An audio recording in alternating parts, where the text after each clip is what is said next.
Good morning, everyone. I appreciate the opportunity to speak to you all this morning about wheat production.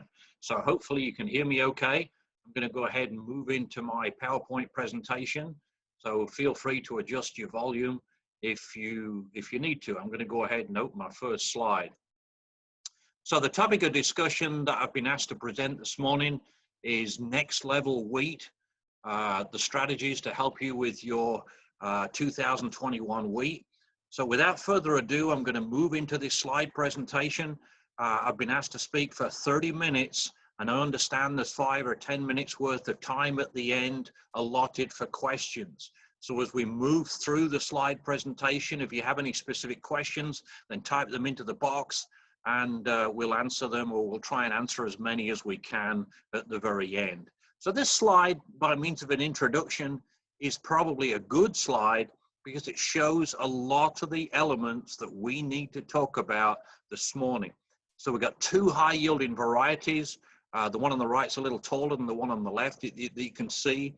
But look at the standards of uniformity within these 2 halves of the field, these 2 varieties, and look at the standard of plant health. We've got excellent plant health all the way to the very end, large heads, plenty of them, and a very uniform field planted in narrow rows. So there's a number of things that are offering good examples from a point of view of high yield potential, and we'll discuss these. And I often get asked, well, what kind of yield potential have I got in Ontario or wherever you're listening from? And I often tell growers, if you've got a calibrated yield monitor and you have areas in your field that show 130 or 140 bushels per acre, then that tells you that those areas, and again, this is on a calibrated yield monitor, but if you can raise 120 or 140 bushel wheat and your field average is 100, then somewhere along the line, you're losing 20 to 40 bushels if your average is 100. So what are those weak links? So we're going to spend time this morning talking about some of the principles that perhaps you can incorporate to increase your wheat yields and profits. So I came to this country, the US anyway, in 1989 to work for an ag retailer. I managed a group of agronomists. This is some of the agronomists here that you can see at this field day, or shortly after this image was taken. We had a field day and we would walk growers through this location. And the most we had was 7 different locations across the US. So when you start multiplying multiple locations across multiple years, then you generate a pretty good database with a lot of confidence to tell you what works and what doesn't. And in this field day site, we had obviously different varieties that you can see behind the combine. Further down to your left, we had different fungicides, different herbicides, different nitrogen rates, different nitrogen timings, different seed treatments. Then we would start stacking some of those elements. For example, variety A might have 120 pounds of nitrogen next to 150 pounds of nitrogen, next to 180 pounds of nitrogen, because nitrogen is one of your most cost-effective elements you can ever apply to a wheat crop. Each unit of nitrogen applied gives you an incremental yield increase most years up until the point of which that variety begins to lodge. And we'll talk about lodging as we get through this presentation in a little bit more detail in a few more minutes. But then we start stacking different fungicides. What happens if you put 2 foliar fungicides in the spring on top of the 120, 150, 180 pound nitrogen rates? What happens if we use 3 spring fungicides? Because once you start increasing yields with more nitrogen, there's generally a good yield response to protecting that potential with fungicides. Okay, so all of these trials were replicated 4 times. Again, multiple locations, multiple years, gives you a lot of data to be able to draw good information and make good decisions. So we always like to start out meetings by saying you've got to be able to create the potential. I grew up in England. My grandfather farmed, my dad farmed, his dad farmed, and they'd always tell me that well sown is half grown. So if you can establish a crop of wheat ideally on narrow rows, ideally with foss in the row, ideally planting it in a timely fashion with well-distributed residue. If it's no-till especially, you can end up with a stand, a bin busting stand, let's say, similar to what I'm showing in the top right-hand corner of the screen here. So ideally, all seeds are going to be treated. They're going to be planted to the same depth with a well set up drill. So you've got good uniformity, ideally with narrow rows. So this is a non-exclusive list. These are not in any particular order. Firstly, you've got to start out with a good field capable of high yielding wheat. Don't just put your corn or your soybeans on your highest yielding fields and put your wheat on your less productive field. Start out with a good field. Ideally a well-drained field, because drainage can have a huge impact, especially on some of your lower lying clay fields. Just from a point of view of being able to get across the field is important. Always, and I think most everybody's doing a good job, or I hope they are, with regards to fertility, but just make sure your fertility levels are acceptable for high yielding wheat. Make sure it's not a limiting factor. Make sure you're spreading residue evenly at harvest time. That's a common weakness for a lot of producers. They've got 35 or 40 foot heads on combines that spread residue 25 or 30 feet. So you've got residue streaks which hinder emergence and uniformity. You've got to start out with varieties with high yield potential, preferably stand well so you can use high nitrogen rates as we've discussed. Hopefully you've got a well set up drill with a good standard of maintenance, especially if it's no-till. And lastly, I want you to plant your wheat in a timely fashion. Okay, so planting date becomes important. And if your wheat is planted late, you've got to ask yourself a question, well, why was it planted late? If you just didn't have sufficient equipment capacity, do you need another drill or a wider drill? If your beans came off late and you was waiting on the beans to come off to plant your wheat, then maybe you need to plant your beans earlier, or especially with an early maturity variety. So be thinking about all these factors, because they are important to create your yield potential from the very start. So once you've created that yield potential at the very start, there are a number of elements here that are responsible for protecting that yield potential. So ideally, you're going to spray your weeds in the fall. Okay, I'm not saying you can control all weeds in the fall, but a lot of your grass and broadleaf weeds can be controlled in the spring before they compete with your crop in the spring. Okay, so fall weed control is a pretty common part of what we do from a point of view of wheat management. Nitrogen rates and timings would then be important, together with spring weed control if there's any weed escapes. I'm sorry, that's a mistake. We've already got nitrogen rates and timings. Then we're going to look at different fungicides appropriate for the job, appropriate for the timing, appropriate for the variety. You know, some of you will be using 2 spring fungicides, one at 30 to 31, one at flag leaf, and ideally another one at flowering to protect you from fusarium, especially if it's a year when you've got frequent rains or humid conditions, especially on susceptible varieties. I won't be spending much time today talking about growth regulators, but I will talk about them in passing. And then last, certainly not least, we need to talk about the importance of scouting fields to be able to look at your fields on a regular basis to determine what you've got. You've got to be able to quantify what you've got to be able to manage it. So as I mentioned, I think in the introduction a moment ago, I grew up in England, where 180 to 200 bushel per acre wheat yields are possible, certainly on the eastern coasts of England, where we've got more of a maritime climate that moderates temperatures in a similar way that some of your growers have the same effect close to the lakes from a point of view of temperature moderation. So 180 to 200 bushel wheat is certainly possible in England. The South Island of New Zealand and Eastern England are generally the 2 regions that generate the highest yields from a point of view of yield contests. This is my son standing out in a field of wheat we were in 2 years ago in Eastern England. But look how uniform that field is. Within reason, when we did head counts in this field, they were all in the ideal range. So I want to spend some time with you now, at least discussing what we call the components of yield, because every management step that you make to a wheat crop often influences each of the components of yield. So the first component of yield you need to be aware of is the number of heads per square yard.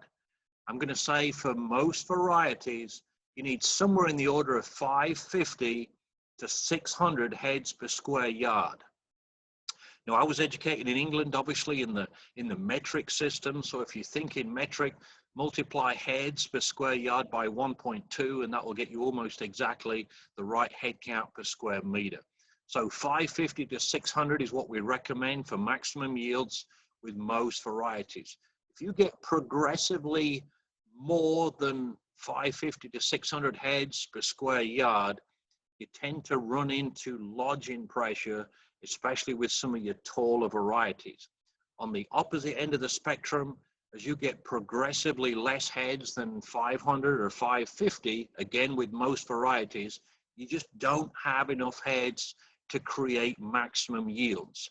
Think about it as planting 16 or 18,000 corn kernels per acre. You're going to struggle to get sufficient ear count for maximum yield. So wheat would be the same in principle. The number of spikelets per head is the next component of yield. The spikelets are obviously the grain forming bodies on both sides of the head. These are highly influenced by variety, nitrogen rates, nitrogen timings, and plant health in general. But for the most part in Ontario, most growers would get somewhere in the order of 16 to 20 spikelets per head. Now you get into Eastern England or the South Island of New Zealand, again, where the high yields are frequent, you'll often see 20 to 24 grains per spikelet. And that's one of the reasons that they have longer, higher yields. They have longer growing seasons that generate more spikelets.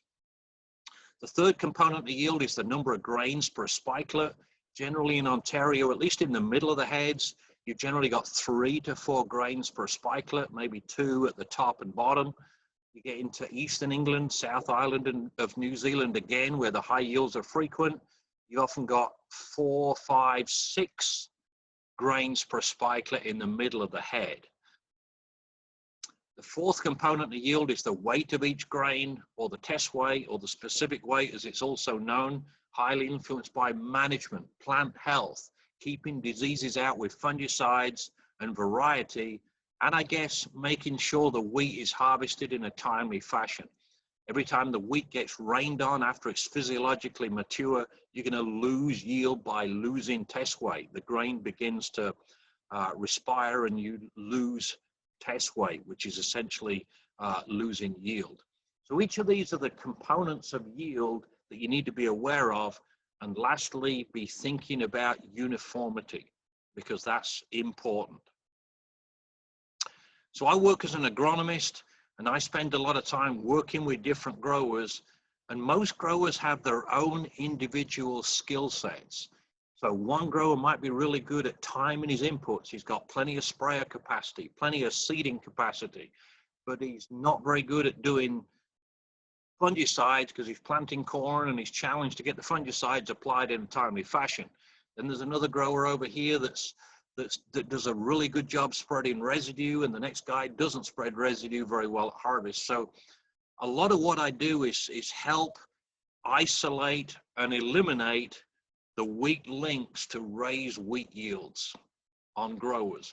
And some of the growers I work with are in a farm management group within which their farm size is compared to other growers in the same region with similar rotations, and their profitability is compared. A lot of my growers are towards the top when it comes to profitability in wheat production.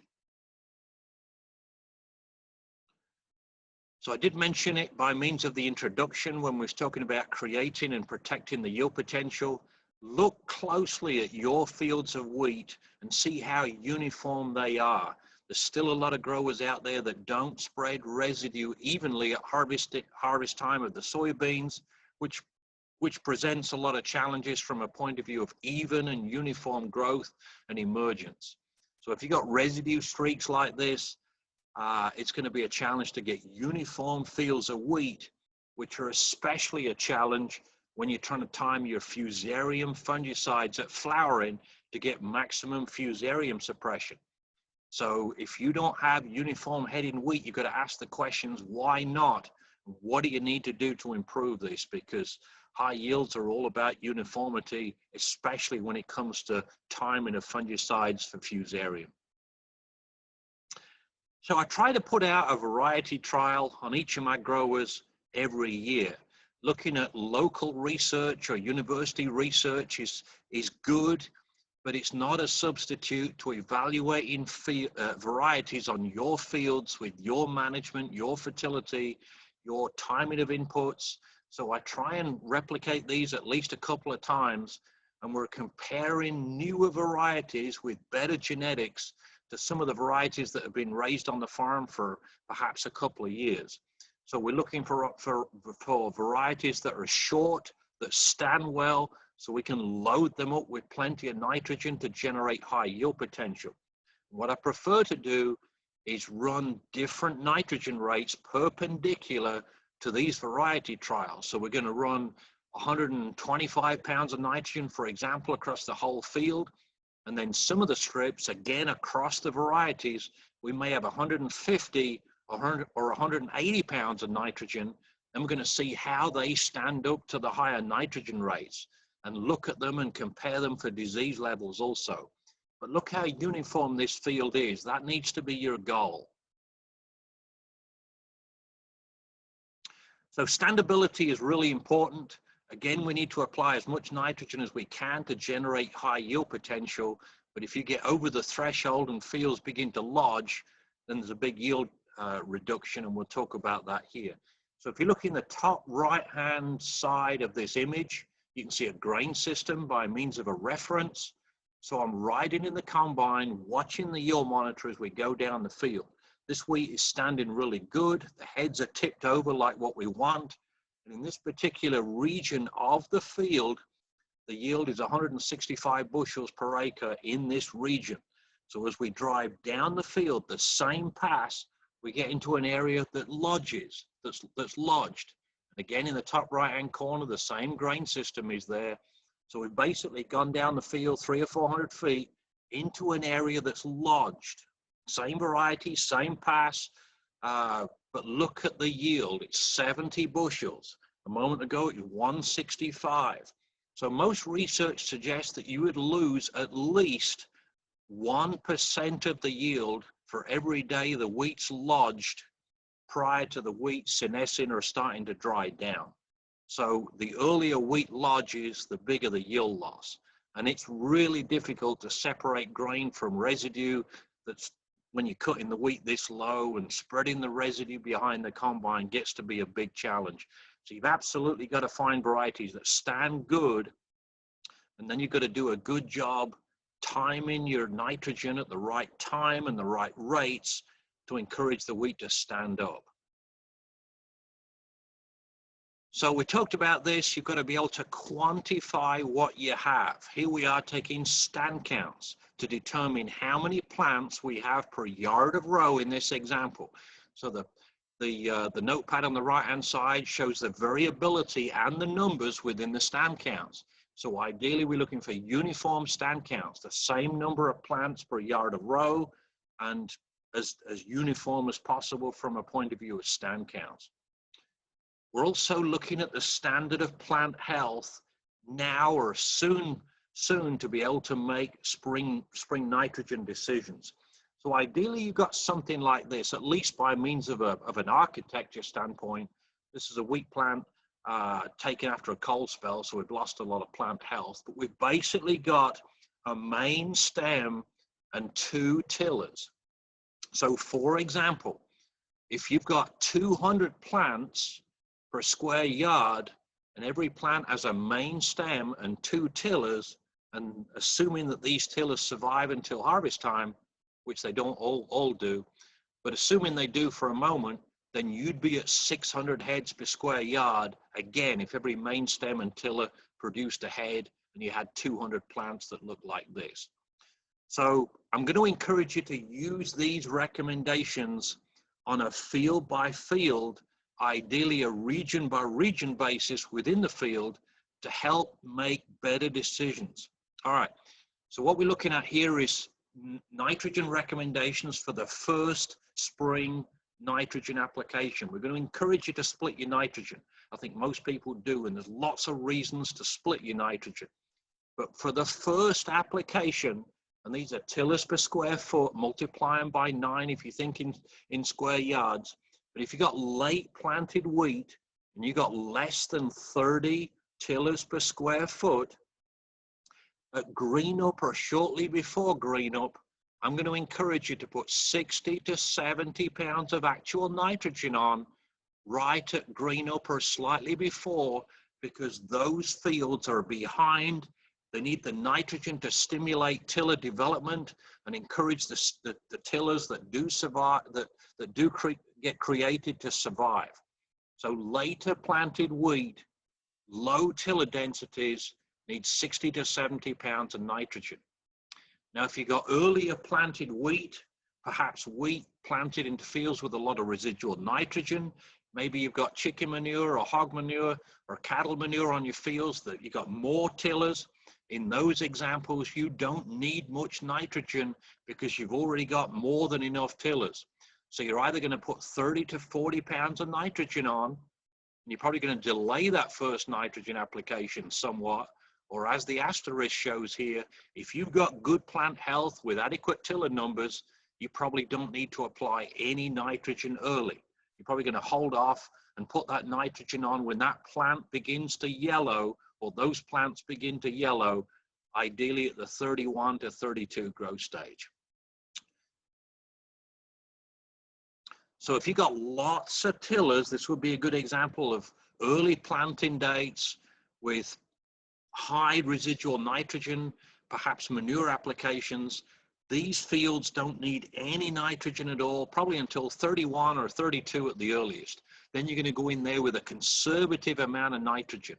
So absolutely adjust your N rates on a field by field basis. There's still a lot of growers out there that will apply the same amount of nitrogen. They'll time it the same on every field, despite there being different planting dates, different varieties, different yield potentials, different cropping histories, different manure applications, or examples of all of the above.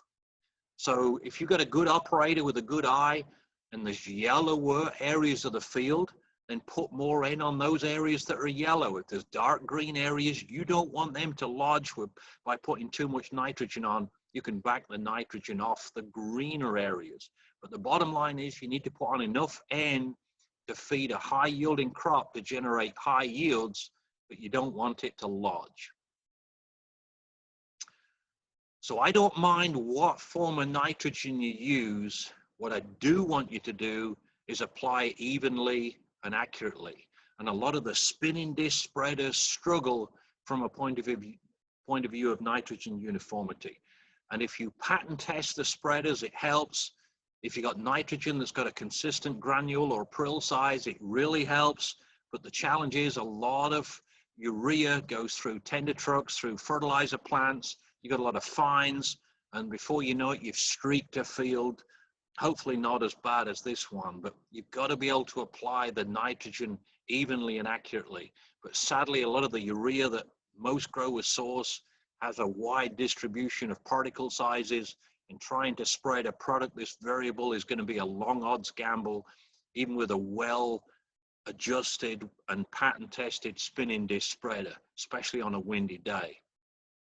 So if you want to use urea or a mix of ammonium nitrate or ammonium sulfate and urea, I should say, an air truck like this is the best method of applying a dry product early when the wheat's small.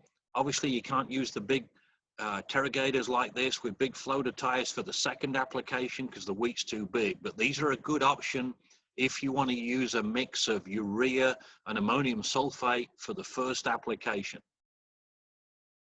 So we prefer liquid nitrogen, especially for the second application, just because you've already got a set of tire tracks through the field. You've already got your own sprayer. Hopefully you can time your own inputs, use the same tracks. The challenge is there's still a lot of growers out there using what we call multi-hole nozzles. In this example, these are 3-hole nozzles that we really despise because they're very height sensitive. And few people can hold the boom at the correct height above the crop. And if you're running forwards at 12 or 15 miles an hour, especially into a headwind, regardless of the boom being at the correct height, the nozzles don't spread. You end up with a streaked field that looks something like this, and you've lost yield potential. So ideally, if you're going to use liquid nitrogen, especially for the second application, especially if you put in sulfur in with the nitrogen according to soil test values like we recommend, the stream bars are a better option because they deliver nitrogen vertically down into the crop canopy, and they're relatively immune to wind. Now, if the wind's blowing 20 miles an hour, that would be an exception, but you can run stream bars in light winds. They're not height sensitive, so you can run your boom at any height above the crop without influencing the spread pattern. But the stream bars basically deliver large droplets down into the canopy that bounce off the leaves with minimal scorch, again, unless it's windy. Here's some research that compares the different application methods. In this example, the nitrogen was applied at the rate of 68 pounds per acre of actual nitrogen. And on the left-hand side, it illustrates nitrogen applied in replicated plots with stream bars. So the average yield in this example with stream bars was 113 bushels per acre with an N rate of 68 pounds per acre with the second application applied at Zadox 31. The same rate and timing of nitrogen, again, this is a replicated trial, with a 6-hole nozzle manufactured in this example by John Deere, the yield was 110.8. The SJ7, which is a 7-hole nozzle, the yields dropped to 106.7, partly because they don't deliver N uniformly, but more so you get more fines and more leaf scorch. This is a Schaefer stream bar, so this should be compared to the first bar.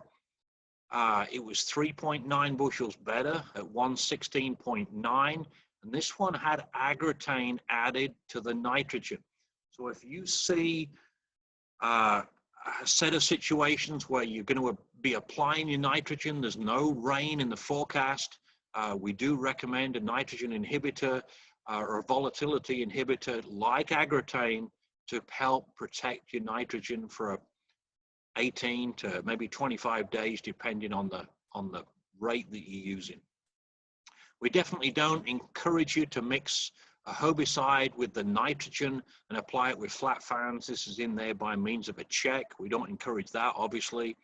The last bar on the right-hand side would be compared to this bar and this bar, in which the same amount of nitrogen, 68 pounds, was applied along with 10 pounds of actual sulfur, and we got a yield response from that like we frequently do from fields that have a low soil test sulfur value or a low tissue test sulfur value. So be looking at your soil tests. If you've not had a history of sulfur applications, especially if you're on coarse textured soils, you need to be applying sulfur, and I think most of you are. So to close out the presentation, we've already talked about building that potential by putting plenty of nitrogen on your fields to generate high yields. You've then got to protect that yield potential by applying fungicides at the right times. Again, I'm going to encourage you to put a fungicide on, especially if it's a variety susceptible to foliar diseases, at the 30 to 31 growth stage. If you've got good looking wheat, I would encourage you to put a strobilurin triazole mix on at full flag leaf emergence. When the flag leaf is fully unfolded, I'm going to suggest you apply a fungicide at that stage for a second fungicide application. Again, if you've got conditions that are favorable for scab, which most years are, especially on a variety that's susceptible or moderately susceptible to fusarium, you need to go in at flowering, which is what we're doing here, and apply your foliar fungicide. Your Caramba, your Prosaro, your Miravis Ace has a little bit better fusarium suppression, but not quite as much disease control as the Prosaro and the Carambas, so you've got to make a good choice there. But that is what we're doing in this picture, is applying the Fusarium suppressing fungicide. You want a field that's uniform, like we've advocated through this presentation, to get the highest amount of Fusarium control. So ideally, we're going to use plenty of water, 15 to 20 gallons, ideally aggressively angled forward-backward nozzles like what we're doing here to get good coverage. So these are the important elements, especially for that third spring fungicide application to help control Fusarium. So we're going to go ahead and close out the presentation now and invite questions. Thanks for watching. Thanks a lot, Phil, for sharing your wealth of knowledge on wheat. As Phil said, at this time, we'll open it up for a few questions that came in.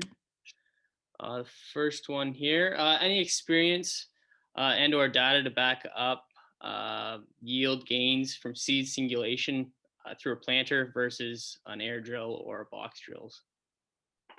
So sure, and you might look at some of the research recently done over the past 2 years, I believe, maybe more, in Michigan, where they have been looking at specifically narrow row drills or even different row spacing drills compared to singulator style planters. It was a monosem planter specifically adapted to plant wheat, and they were looking at narrow rows all the way down to 5-inch spacing with singulation. You might look at that on the internet. There's some YouTube videos. I believe Dennis Pennington was the principal researcher in that project, but there's actually quite a bit of work, at least 2 years, I believe 2 locations per year for 2 years. And the results are very compelling in favor of, number one, the narrow rows, and number two, in favor of the seed singulation. You know, if we ever get hybrid wheat, and we've always talked about that for 3 or 5 years, but I see hybrid wheat coming down the road at some point. So if we can singulate some of these, I'm going to call it traded varieties like hybrids, I think there'd be huge merit. And then the only thing I'd ask or add to that, there's quite a bit of work out of Europe that also adds the benefits of singulating rows and narrow rows. So yeah, absolutely. 2 things to think about. Narrow rows are better than wider rows. All of the data sets I've created, and I think you'll find on the internet, show higher yields with narrow rows and also yield benefits with singulation. Very cool. Another question came in here. You mentioned it takes a lot of nitrogen to push higher yielding wheat.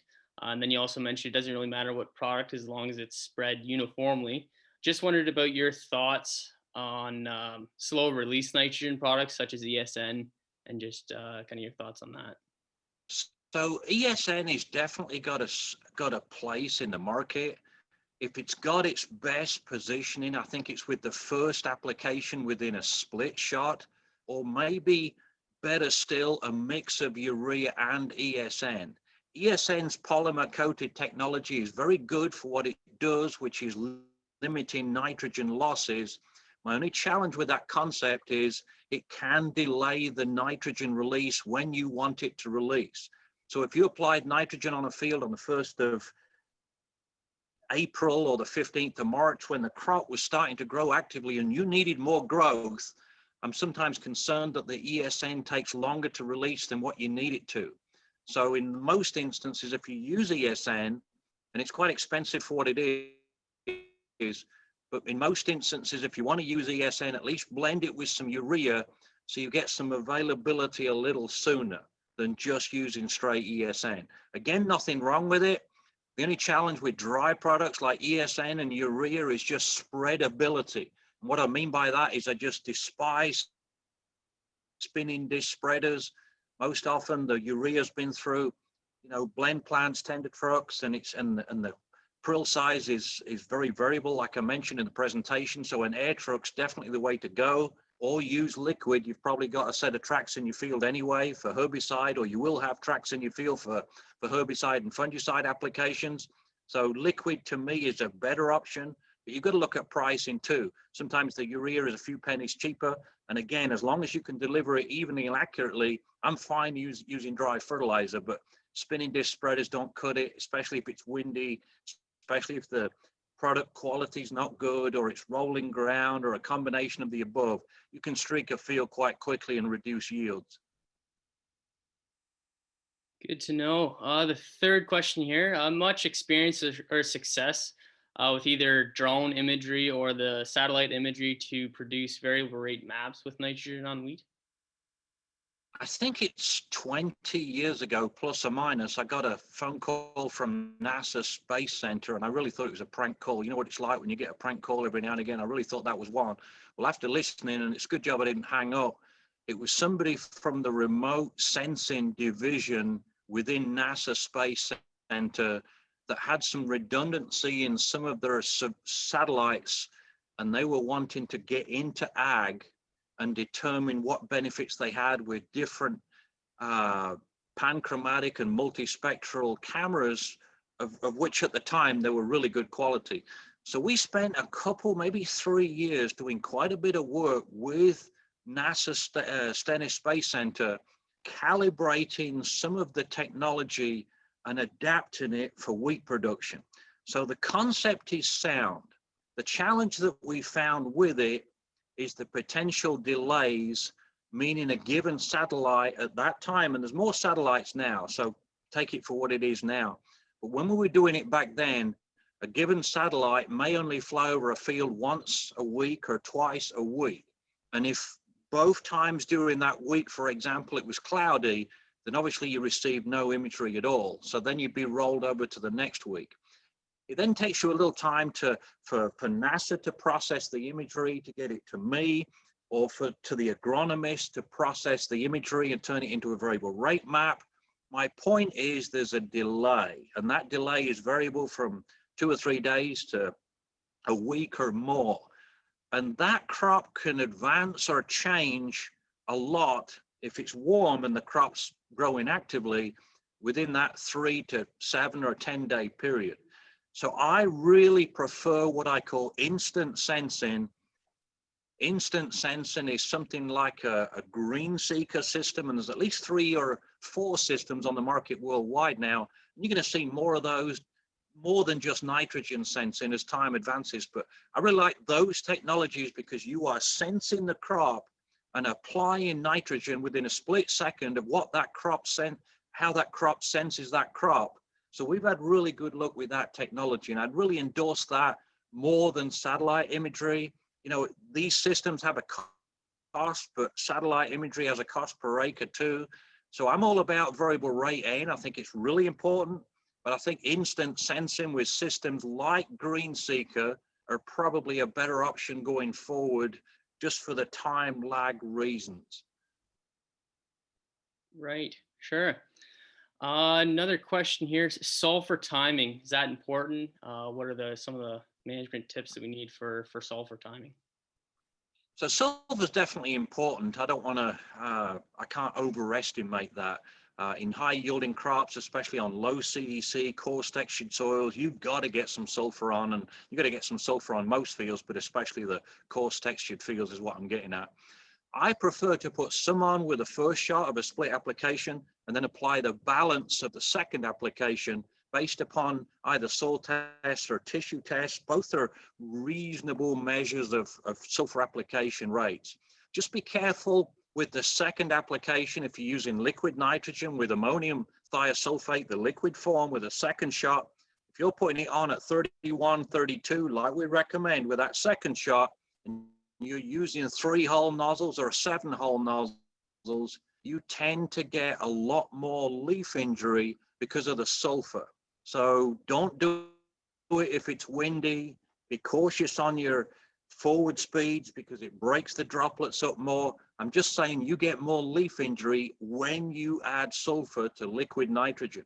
So if you're pushing high rates and you're going in there with 20 or 25 gallons of N in 28 or 32 form with a second application, then you throw in an additional 3, 5, 7 gallons of ammonium thiosulfate, it gets pretty hot. So be cautious on the way you're delivering that material. If it's windy or if you're running fast, you definitely get more breakup, you get more fines, you get more leaf scorch. And it's very well researched over many locations and many years that leaf scorch, especially at those stages, has a drastic effect on wheat yields. So I guess that's what I've got to say about that. Right. Sure. And I think we have time for one more. I guess it's a comment or question based off the first question we had. Is it the singulation benefit, or is it the accurate and consistent seeding depth that's more important that you get through a planter? So I guess, is it the singulation or is it the seeding depth? So I've been in this country for 32 years, and I think most every year at least one location, we've done row spacing studies. And some years we've done multiple row spacing studies. So we've got a huge data set, and there's many data sets out there that you can compare. All of ours are row spacing. Actually, that's not right. I'll come to that in just a minute. I guess all of our principal row spacing studies are row spacing by which we compared 5-inch to 6-inch, or 6-inch to 7.5 to 10, or a range of different spacings. And I think every individual data set that we've generated showed the higher yield responses with the narrower rows. Now, we also did some research evaluating 7.5-inch drills versus 15-inch planters, and we always saw the 7.5-inch drills did better. So I guess the principal component in the question is, I think, row spacing. The narrower the rows, the higher the yields. That's very well researched, and I feel very confident stating that. Now, obviously, in certain fields, in heavy residue no-till fields, yes, a planter definitely has better depth control. Yes, a planter has singulation. So that adds an additional component or additional set of benefits. It's like icing on the cake. But I really think for cost reasons, for practicality reasons, narrow rows would be step number one. And if you can incorporate some singulation, I think it would be good. But there's quite a high cost component when you start throwing in singulation on narrow rows. You've got a lot of seed meters. So I think from a cost and practicality perspective, I think the narrow rows is going to be the best and most effective solution.